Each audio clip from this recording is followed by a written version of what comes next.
Somebody knows what that's from. Do you use a D or an N? Da-na-na-na-na, or is it na-na-na-na-na-na-na-na, or is it da-na-na-na-na-na? Is there a duh at the beginning, or is it all na? I've got a smartphone today, and there's been an influx in smartphones recently. Da-na-na-na-na-na-na-na-na-na-na-na-na. You know, they get a little less attention. Some international smartphones. Every company, every brand, every variation, and I like it. Variation is good.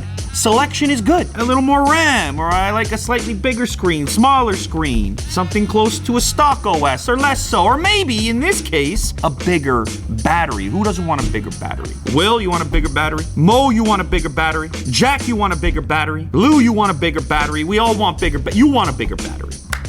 Batteries are good, okay? We can imagine a universe in which unlimited battery life exists. A sort of battery utopia. Fancy seeing you in here. Until then, to get better battery life, we have to have bigger batteries. I did a video recently on this Ulefone device. That is a beast, which had a 10,000 milliamp hour battery in it. But that thing was huge. That was like a weapon. So today, I have a phone. It's got a 6,000 milliamp hour battery. It's from Ulefone. He's never been so angry. 6,080 milliamp hours, 18:9 aspect ratio, so it's got the slim design that everybody wants. 2160 by 1080 display, 6 gigs of RAM, 64 gigabytes of storage, an 8-core processor, Android 7.1, and quad cameras? What? It looks like it has a case installed also. This phone is big, but not crazy. Like, it's manageable. I'll show it against a Pixel 2 XL. It's definitely thicker. It's a little bit heavier. Back of the device, you have the fingerprint reader, probably my favorite spot. You can see the dual cameras right above there. A textured power button, USB Type-C, as well as your speaker. It does look like you have a dual camera setup in there. 1, 2 cutouts, and if I move over, this should be your sensor over here. A screen protector, a Type-C adapter, an OTG cable, Type-C, one of these robust charge cables, and then also a Type-C to mini jack connector. SIM tray features dual SIM / micro SD expansion also. All right, so I might as well go ahead and test out the fingerprint sensor here. So I'm gonna add one. There it is, boot it up. It's not an OLED display or anything like that. I don't even know if I told the people what the price is. What was it, Will? $219? 219 bucks for this. I mean, you saw the spec list. Fingerprint, how fast is it?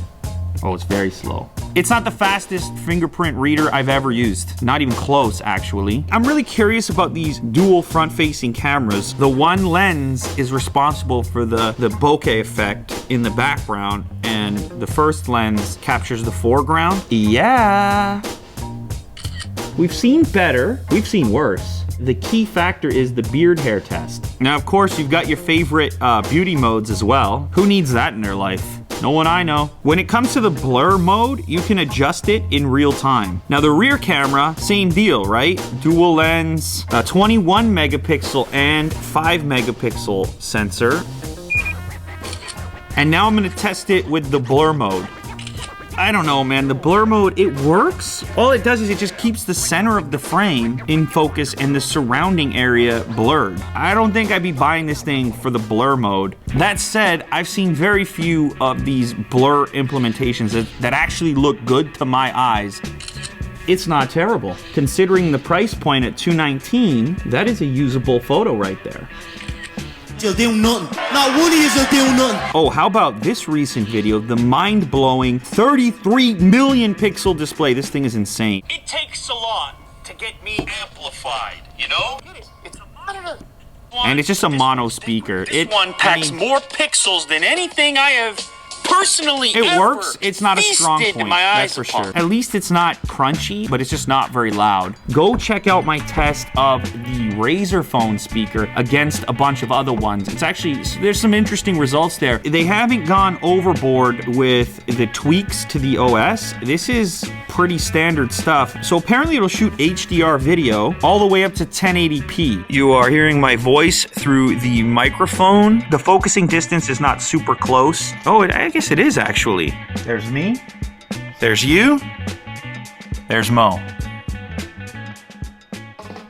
I'm kind of impressed. For the price and just the fact that they were able to cram a 6,000 milliamp hour battery in a package that's this smooth, it's not a crazy difference. On a Pixel, you're looking at like 3,500 milliamp hours compared to 6,000.